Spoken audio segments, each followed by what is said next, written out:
দর্শক, গুরুত্বপূর্ণ একটা ব্রেকিং খবর এবং একই সঙ্গে সুখবর এই কারণে যে গাজা যুদ্ধ বন্ধে সম্মতি জানিয়েছে ইসরায়েল।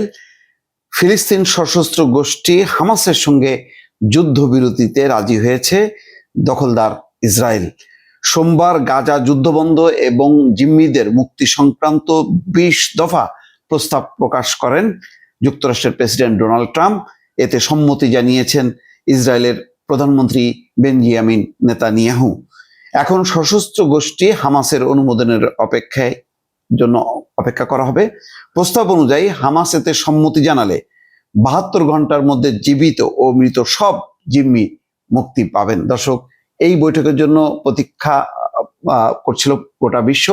এর আগে আরব নেতারা বৈঠক করেছেন ট্রাম্পের সঙ্গে এবং সেখানেই এই 20 দফা কল্পনা পেশ করেন এবং সেখানে আরব নেতারা সম্মতি জানান। এরপর অপেক্ষা ছিল যে ইসরায়েলের প্রধানমন্ত্রী বেনিয়ামিন নেতানিয়াহুর জন্য। সবশেষে সেই কাঙ্ক্ষিত প্রতীক্ষিত বৈঠকটি হয়েছে নেতানিয়াহুর সঙ্গে ট্রাম্পের। তারপর নেতানিয়াহু সম্মতি জানিয়েছে।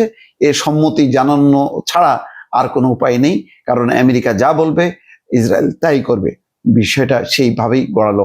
এখন গাজায় গণহত্যা বন্ধ যদি হয়, অন্তত এইটুকুই হচ্ছে বড় প্রাপ্তি। দর্শক।